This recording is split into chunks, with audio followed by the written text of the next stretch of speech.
하나님 말씀 에베소서 1장 7절부터 12절까지 다 같이 읽겠습니다.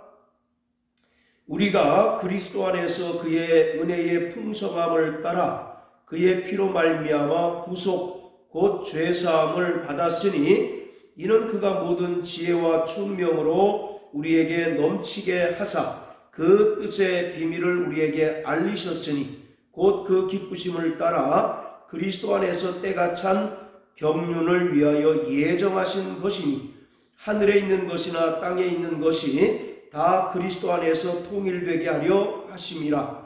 모든 일을 그 마음의 원대로 역사하시는 자의 뜻을 따라 우리가 예정을 입어 그 안에서 기업이 되었으니 이는 그리스도 안에서 전부터 바라던 우리로 그의 영광의 찬송이 되게 하려 하심이라. 아멘. 자, 3절부터 6절까지를 통해서 우리는 성부 하나님께서 하시는 사역이 무엇인지를 지난주에 배웠습니다. 성부 하나님께서 창세 전에 그리스도 안에서 우리를 택하셨습니다. 그리고 5절에 보면 그 기쁘신 뜻대로 우리를 하나님의 아들들이 되게 하시도록 예정하셨습니다. 자, 이와 같이 성부 하나님께서는 창세전에 우리를 선택하셨고 또 그 기쁘신 뜻대로 우리를 하나님의 아들들이 되게 하시기 위해서 예정하셨습니다. 이처럼 성부 하나님의 사역은 택함과 예정입니다. 그에 반해서 오늘 7절부터 12절까지는 성자 예수 그리스도의 사역에 대해서 기록하고 있는데 대표적으로 두 가지를 말하고 있습니다. 7절에 보면 그의 피로 말미암아 구속 곧 죄사함을 받게 하는 것입니다. 그리고 또 하나는 10절에 기록한 것처럼 하늘에 있는 것이나 땅에 있는 것이 다 그리스도 안에서 통일되게 하는 것입니다. 우리의 소원은 통일.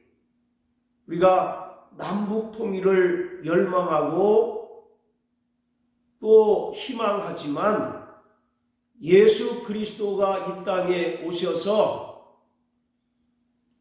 죄 사하시는 구원 사역을 하셨을 뿐만 아니라 하늘에 있는 것과 땅에 있는 것들을 그리스도 안에서 통일되게 하시기 위하여 오셨다라고 말씀합니다.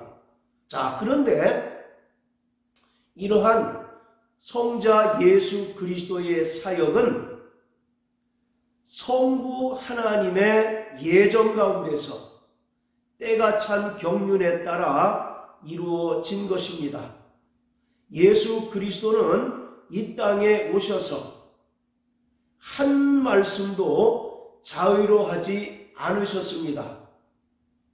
요한복음 12장 49절 50절에 보면 나는 자의로 말하지 아니하였고 오직 아버지께서 내게 말할 것과 이를 것을 계명으로 주셨으니 나는 그의 계명이 영생인 줄 안다 라고 이와 같이 말씀하심으로써 그가 이 땅에 오셔서 3년 동안 공생애를 하시는 동안 선포하셨던 모든 말씀이 임의로 자의로 하신 것이 아니라 오직 하나님 아버지께서 말할 것과 이를 것을 계명으로 주셨고 그것을 선포하셨다고 말합니다. 그리고 요한복음 4장 34절 우리 다 같이 한번 보시겠습니다. 요한복음 4장 34절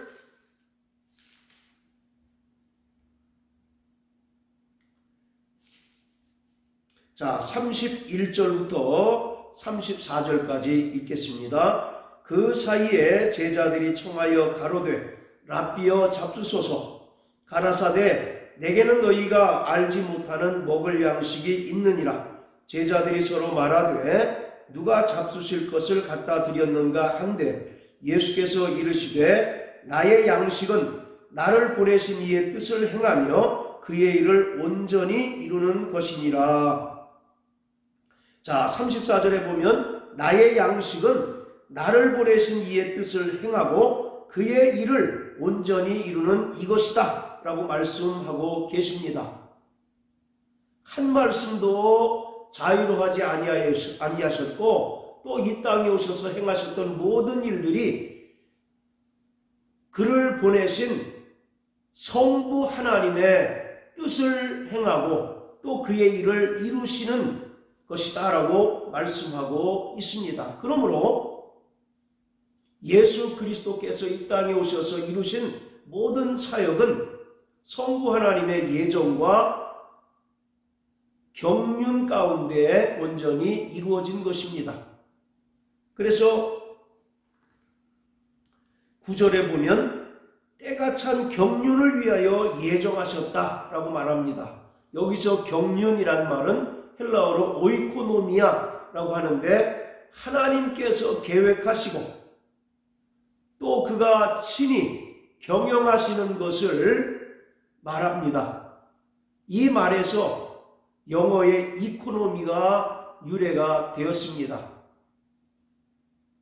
자, 성자 예수 그리스도께서 이 땅에 오셔서 하셨던 첫 번째 사역, 그것은 그의 피로 말미암아 구속, 곧 죄사함을 받게 하는 것입니다.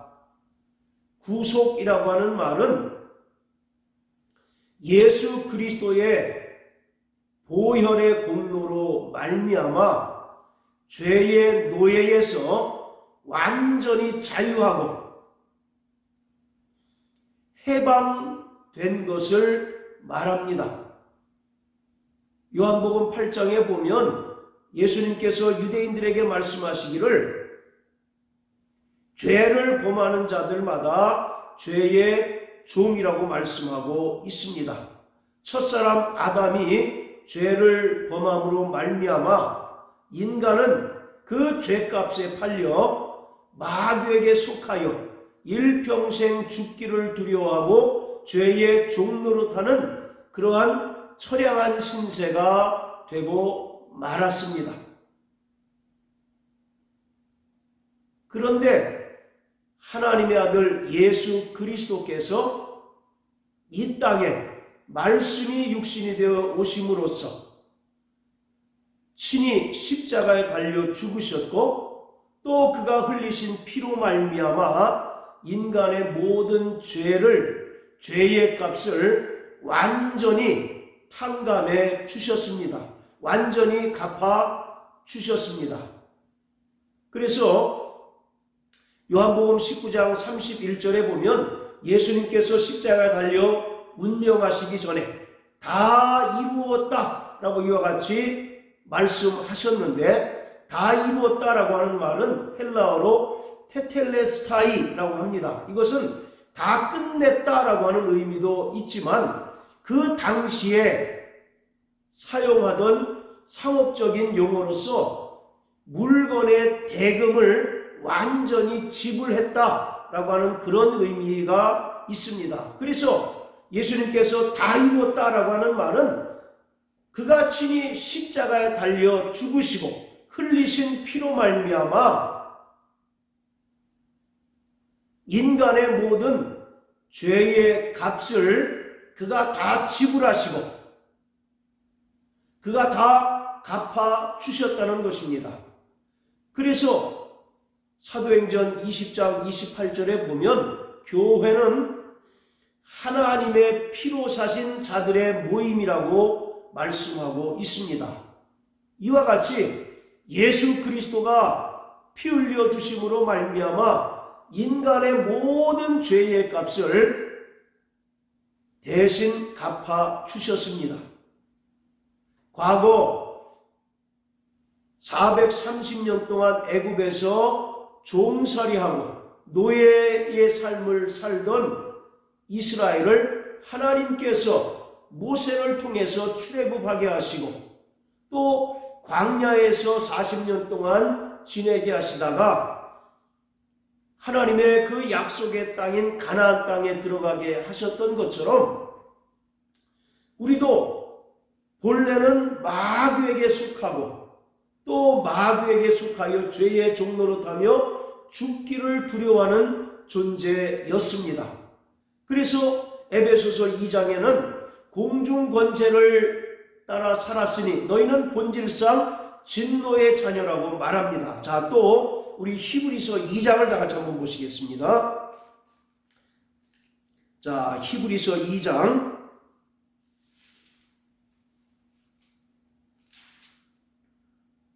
자, 14절부터 16절까지입니다. 자녀들은 혈육에 함께 속하였음에 그도 또한 한 모양으로 혈육에 함께 속하심은 사망으로 말미암아 사망의 세력을 잡은 자 곧 마귀를 없이 하시며 또 죽기를 무서워함으로 일생에 매여 종노릇하는 모든 자를 놓아주려 하심이니 이는 실로 천사들을 붙들어 주려 함이 아니요 오직 아브라함의 자손을 붙들어 주려 하심이라. 할렐루야. 바로 예수 그리스도께서 말씀이 육신이 되어 이 땅에 오신 것은 사망의 세력을 잡은 자 곧 마귀를 심판하고 마귀의 그 사망 권세를 완전히 무력화하시기 위해서 오셨다라는 것입니다.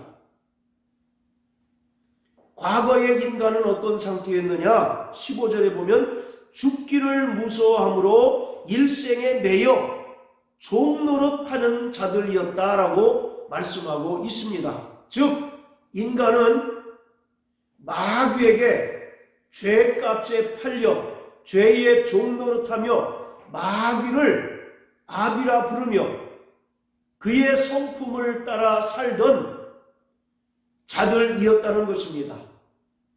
그런데 하나님의 아들 예수 그리스도께서 이 땅에 말씀이 육신이 되어 오셔서 친히 십자가에 달려 죽으시고 부활하심으로 말미암아 사망의 권세를 가지고 세상 임금 노릇하는 마귀를 심판하셨고 완전히 무장해제시키셨습니다. 그래서 요한복음 16장 11절에 보면 심판에 대하여라 함은 이 세상 임금이 심판을 받았다라고 말씀하고 있습니다. 이처럼 예수께서 죽으시고 부활하심으로 말미암아 사망의 권세를 깨뜨리시고 마귀를 완전히 무장해제시키시고 또 마귀에게 속하여 죄의 종노릇하는 인간들을 구원해 주셨습니다. 그것이 바로 구속 곧 죄사함인 것입니다. 마태복음 20장 28절에 보면 인자가 온 것은 섬김을 받으려 함이 아니라 도리어 섬기려 하고 많은 사람들의 죄를 위하여 자기 목숨을 대속물로 내어주려 하십니다 라고 말씀합니다. 여기서 대속이라는 말이 있는데 이것은 대신 그 빚을 갚아준다는 것입니다. 죄의 값에 의해서 마귀에게 팔린 인생들을 불쌍히 여기셔서 저가 친히 십자가에 달리시고 흘리신 피로 말미암아 죄의 값을 모두 탕감해 주셨고 또 죽은 자 가운데서 부활하심으로 말미암아 완벽하게 구원해 주셨습니다. 그러므로 우리는 진리이신 예수 그리스도 안에서 완전한 자유를 누리게 된 것입니다. 할렐루야.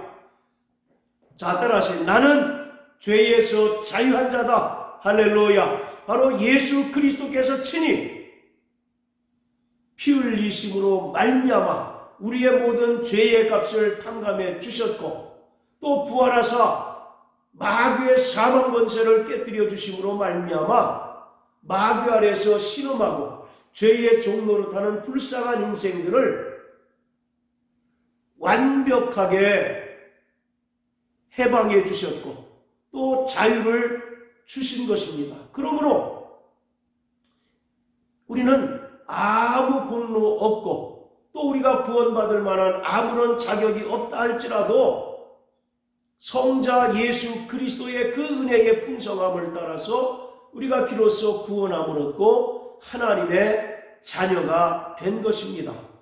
이것은 하나님의 그 무조건적인 사랑을 힘입어서 우리가 비로소 죄에서 자유하고 하나님의 자녀가 된 것입니다. 자, 다시 에베소서 1장으로 돌아가서 이것이 바로 예수 그리스도, 성자 예수 그리스도께서 이 땅에 오셔서 하셨던 사역입니다. 7절에 보면 그의 피로 말미암아 구속 곧 죄사함을 얻게 하신 것입니다. 자, 그리고 10절에 보면 하늘에 있는 것이나 땅에 있는 것이 다 그리스도 안에서 통일되게 하려 하심이라. 여기서 중요한 단어가 통일입니다. 우리의 소원은 통일할 때 그 통일이 아니라 죄로 인하여 하나님께서 창조하셨던 그 창조의 원리와 질서가 깨어지고 말았습니다. 그것을 성자 예수 그리스도께서 이 땅에 오셔서 피 흘리시고 또 죄의 문제를 해결해 주심으로 말미암아 창조의 질서를 다시금 회복하는 것을 사도 바울은 통일이라고 말합니다. 이 통일이라고 하는 말은 아나케 팔라이오라고 하는 헬라어가 쓰였는데 이 아나라고 하는 말은 다시라고 하는 뜻입니다. 그래서 아나케 팔라이오라고 하는 말은 총괄 갱신, 다시 새롭게 갱신해서 하나가 되게 하는 것을 통일이라고 표현하고 있습니다.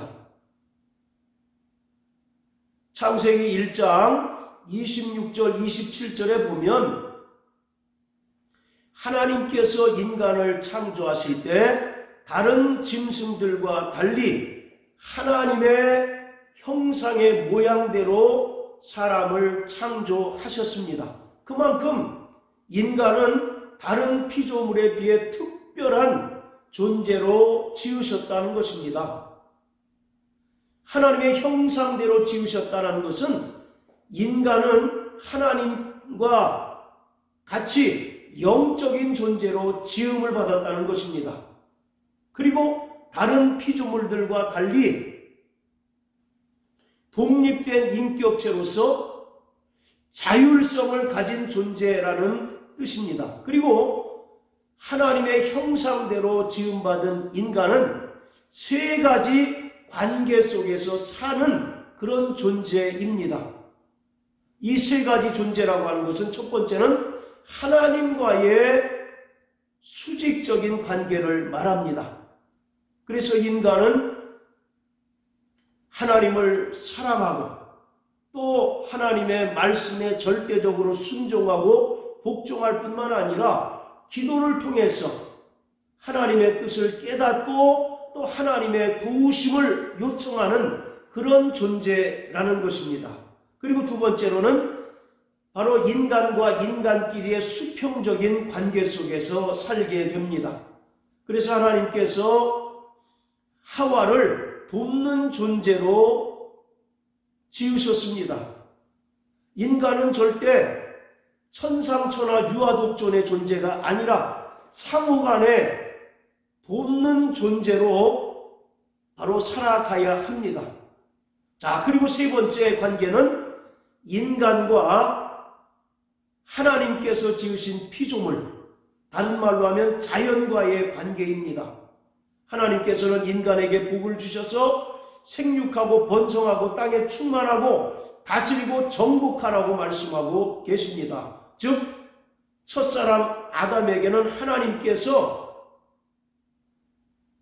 청지기와 같은 직분을 주셔서 하나님께서 보시기에 심히 아름답도록 창조하셨던 모든 피조물을 관리하고 또 아름답게 보존해야 할 책임이 있습니다. 자, 이와 같이 하나님의 형상대로 지음받은 인간은 이와 같이 세 가지 관계 속에서 살아가는 존재입니다. 먼저 수직적으로는 하나님의 관계 속에서 존재의 목적을 찾는 그러한 관계입니다. 그리고 두 번째로는 수평적으로 인간과 인간끼리 돕는 그런 존재.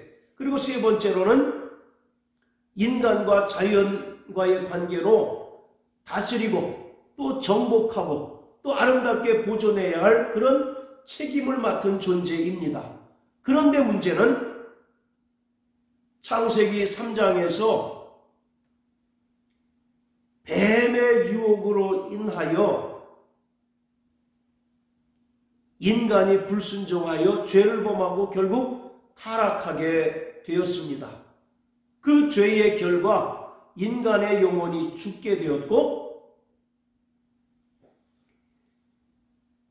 그 죄로 인하여 이 세 가지 관계가 모두 깨어져 버리고 말았습니다. 먼저는 하나님과 인간과의 그 수직적인 관계가 깨어졌습니다. 그래서 창세기 3장 22절에 보면 선악을 아는 일에 우리 중 하나같이 되었다라고 이와 같이 말씀합니다.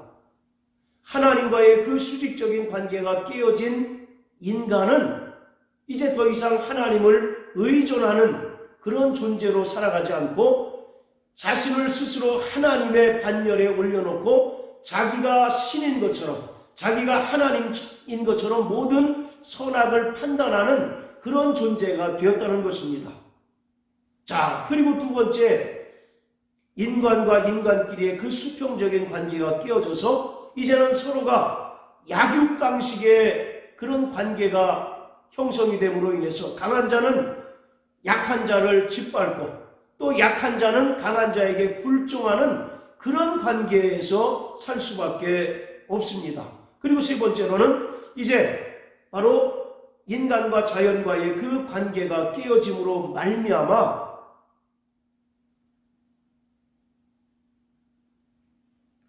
인간이 그 자연을 착취하고 또 약탈하는 바로 그런 관계가 되었습니다. 자, 이와 같이 하나님께서 창세기 1장에 엿새 동안의 창조 사역을 통해서 보시기에 좋았고 또 보시기에 심히 좋게 창조하셨던 그 창조의 원리, 창조의 질서가 그만 죄로 말미암아 깨어지게 되었습니다.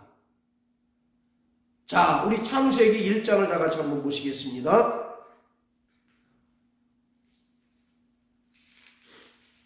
자, 창세기 1장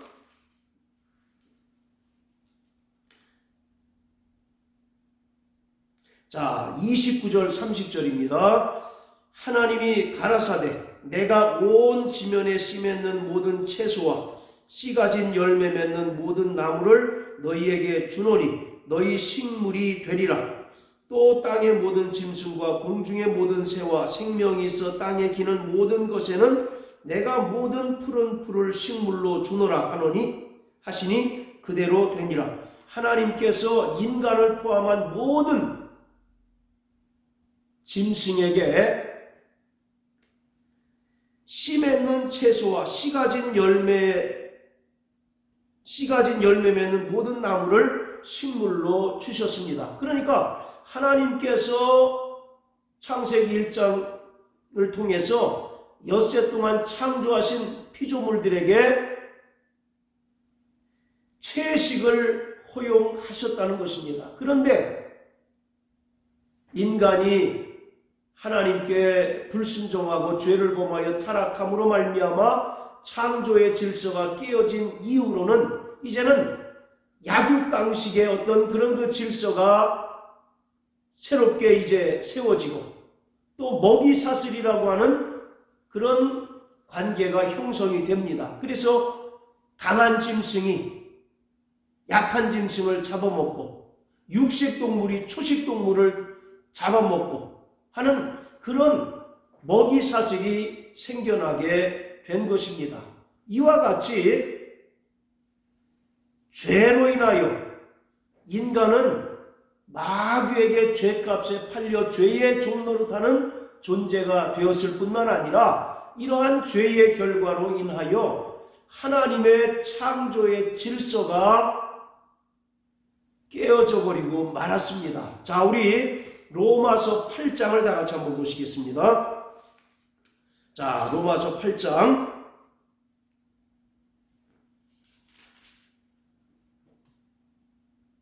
자, 18절부터 23절까지입니다. 생각건대 현재의 고난은 장차 우리에게 나타날 영광과 좋게 비교할 수 없도다. 피조물에 고대하는 바는 하나님의 아들들에 나타나는 것이니 피조물이 허무한데 굴복하는 것은 자기 뜻이 아니오 오직 굴복해 하시는 이로 말미암음이라. 그 바라는 것은 피조물도 썩어짐의 종노릇한 데서 해방되어 하나님의 자녀들의 영광의 자유에 이르는 것이니라. 피조물이 다 이제까지 함께 탄식하며 함께 고통하는 것을 우리가 아나니 이뿐 아니라 또한 우리 곧 성령의 처음 익은 열매를 받은 우리까지도 속으로 탄식하여 양자될 것 곧 우리 몸의 구속을 기다리느니라. 할렐루야. 자, 이와 같이 모든 피조물도 21절에 보면 썩어짐의 종노릇한 데서 해방되어 하나님의 자녀들의 영광의 자유에 이르는 것이라. 그리고 22절에 피조물이 다 이제까지 함께 탄식하고 함께 고통하는 것을 우리가 안다라고 말합니다. 죄로 인하여 인간만 마귀의 종노릇하는 것이 아니라 그 죄로 말미암아 모든 피조물도 21절에 보면 썩어짐의 종노릇을 하고 있다라는 것입니다. 그래서 모든 피조물이 탄식하며 고통 가운데서 소망하는 것은 속히 깨어진 창조의 질서가 온전히 회복되는 때를 기다리고 있는 것입니다. 자, 우리 또 이사야서 65장을 다 같이 한번 보시겠습니다. 이사야서 65장 자, 17절부터 25절까지 우리 다 같이 읽겠습니다. 보라, 내가 새하늘과 새 땅을 창조하노니 이전 것은 기억되거나 마음에 생각나지 아니할 것이라. 너희는 나의 창조하는 것을 인하여 영원히 기뻐하고 즐거워할지니라. 보라, 내가 예루살렘으로 즐거움을 창조하며 그 백성으로 기쁨을 삼고 내가 예루살렘을 즐거워하며 나의 백성을 기뻐하리니 우는 소리와 부르짖는 소리가 그 가운데서 다시는 들리지 아니할 것이며 거기는 날수가 많지 못하여 죽는 유아와 수완이 차지 못한 노인이 다시는 없을 것이라. 곧 100세에 죽는 자가 아이겠고 100세 못되어 죽는 자는 저주받은 것이리라. 그들이 가옥을 건축하고 그것에 거하겠고 포도원을 재배하고 열매를 먹을 것이며 그들의 건축한 데 타인이 거하지 아니할 것이며 그들의 재배한 것을 타인이 먹지 아니하리니 이는 내 백성의 수완이 나무의 수완과 같겠고 나의 택한 자가 그 손으로 일한 것을 길이 누릴 것임이며 그들의 수고가 헛되지 않겠고 그들의 생산한 것이 재난에 걸리지 아니하리니 그들은 여호와의 복된 자의 자손이요 그 소생도 그들과 함께 될 것임이라. 그들이 부르기 전에 내가 응답하겠고 그들이 말을 마치기 전에 내가 들을 것이며 이리와 어린 양이 함께 먹을 것이며 사자가 소처럼 즙을 먹을 것이며 뱀은 흙으로 식물을 삼을 것이니 나의 성산에서는 해함도 없겠고 상함도 없으리라. 여호와의 말이니라. 할렐루야. 17절에 보면 보라, 내가 새하늘과 새 땅을 창조하리라 이와 같이 얘기합니다. 그리고 온전히 새롭게 된 그 모습을 길게 설명하고 있습니다. 25절에 보면 이리와 어린 양이 함께 먹을 것이고 사자가 소처럼 지푸라기를 먹을 것이다. 지금 우리가 생각하는 일반적인 상식선에서는 도무지 이해가 안 되는 그런 상황입니다.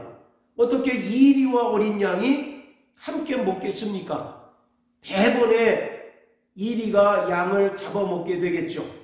자, 그리고 사자가 소처럼 지푸라기를 먹을 것이다 라고 말합니다.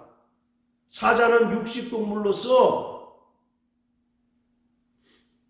그보다 약한 짐승들을 잡아먹고 사는 그 짐승이 사자 아니겠습니까? 그런데 그러한 사자가 소처럼 지푸라기를 먹을 것이다 라고 말씀하고 계셔요. 그래서 여기서 새하늘과 새 땅이라고 하는 것은 예수 그리스도께서 이 땅에 오셔서 그의 피로 말미암아 인간들의 죄를 사해 주실 뿐만 아니라 또 창조의 질서가 깨어짐으로 말미암아 하늘에 있는 것들과 땅에 있는 것들이 서로 깨뜨려지고 서로 그 관계가 파괴된 상황을 통일되게, 즉 다시 회복해 하실 것이다 라고 말씀하고 계십니다. 그것을 사도 바울은 새로운 창조라고 이와 같이 말합니다.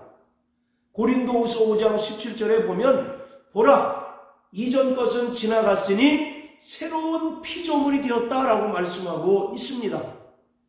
여기서 이 새롭다라고 하는 말은 물리적인 새로움, 시간적인 새로움을 이야기하는 것이 아니라 헬라어 카이노스라고 하는 단어가 쓰였는데 본질적인 새로움을 말하고 있습니다. 우리가 과거에는 본질상 진노의 자녀였고 마귀에게 속한 지옥 자식이었는데 예수 그리스도의 그 피공로로 말미암아 우리가 죄사함을 받고 또 하나님의 은혜로 구원받은 하나님의 자녀가 되었고 저 영광의 아버지 나라를 상속받을 후사가 되었다라는 것입니다. 이와 같이 새하늘과 새 땅은 예수 그리스도께서 완성하시는 완벽한 신천신지를 말하고 있는 거예요. 그것을 위해서 바로 예수 그리스도가 이 땅에 오셨다고 말하고 있습니다. 죄로 인하여 하늘에 있는 것들과 땅에 있는 것들이 완벽하게 깨어졌습니다. 하나님의 창조의 질서가 완벽하게 깨어졌어요. 그러나 성자 예수 그리스도께서 말씀이 육신이 되어 이 땅에 오셔서 친히 십자가에 달려 죽으심으로 말미암아 그 핏값으로 인간의 모든 죄를 속량하시고 인간의 모든 죄를 사하셨을 뿐만 아니라 그 피의 능력으로 말미암아 깨어진 창조의 질서가 다시 갱신되고 다시 회복되는 것을 성경은 통일이라고 말하고 있습니다. 그것이 완벽하게 완성되는 때가 새하늘과 새 땅인 것입니다. 할렐루야. 그렇기 때문에 예수 그리스도께서는 지금도 성령을 통하여 새 창조의 사역을 하고 계십니다. 요한복음 5장 17절에 보면 예수님께서 유대인들에게 말씀하시기를 아버지께서 이제까지 일하시니 나도 일한다 라고 말씀하고 계십니다. 하나님께서 창세기 1장을 통해서 엿새 동안의 창조를 마치시고 창세기 2장을 통해서 제7째 날을 복주사 거룩하게 하시고 안식하셨습니다. 그런데 그만 인간의 죄로 말미암아 처음 창조의 질서가 깨지고 안식이 깨어졌습니다.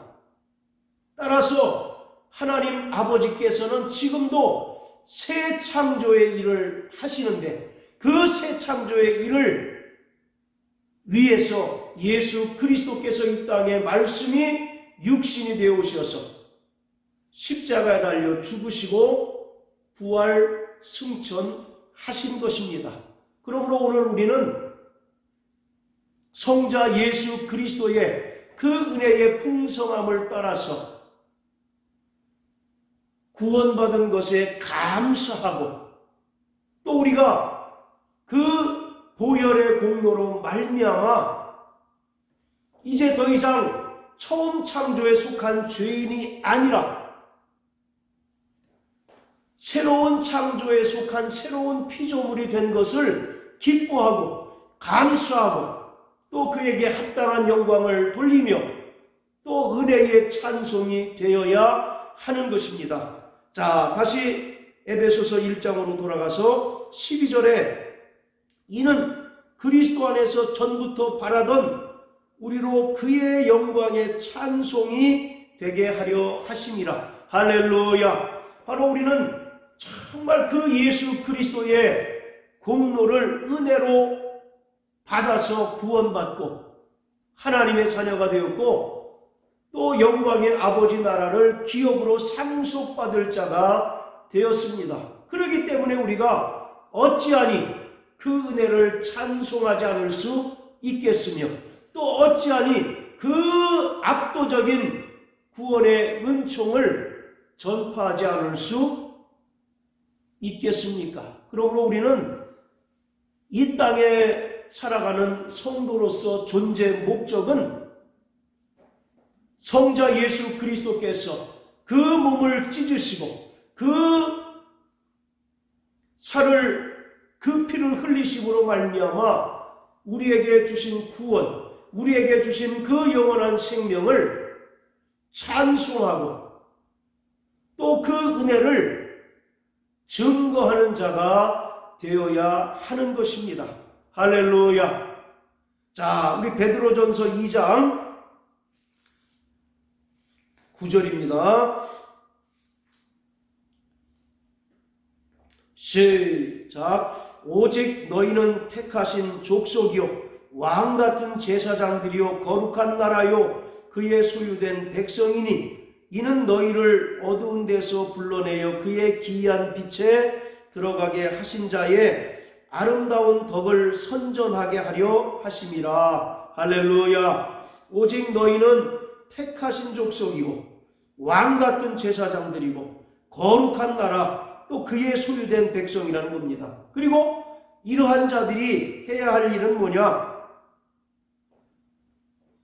우리를 어두운 데서 불러내어 그의 기이한 영광의 빛에 들어가게 하신 자, 즉 우리를 사망에서 생명으로 옮겨주시고 또 우리를 구원하사 하나님의 자녀가 되게 하신 자라는 뜻입니다. 그러한 자의 아름다운 덕을 선전하게 하려 함이라고 말씀합니다. 우리에게 베풀어 주신 그 성자 예수 그리스도의 그 은혜를 우리가 선포하고 또 전하는 일에 힘을 써야 할 분명한 이유가 있는 것입니다. 그러므로 사랑하는 성도 여러분, 정말 우리가 받은 이 구원이 값싼 구원이 아니라 하나님께서 가장 사랑하시고 기뻐하시는 그 독생성자 예수 그리스도를 죽이시면서까지 우리를 사랑하신 그 자기 희생의 사랑이기 때문에 결코 그 사랑은 우리가 정말 그 은혜를 공짜로 받았을 뿐이지 우리에게 은혜 베푸시기 위해서 그 아들을 죽는 데까지 내어주신 그 하나님 아버지의 사랑을 깊이 깨닫고 그 은혜를 정말 늘 감사하며 하나님께 찬송하고 또 우리 입술을 벌려 그 은혜를 증거하는 자 되시기를 예수 이름으로 축원합니다. 할렐루야.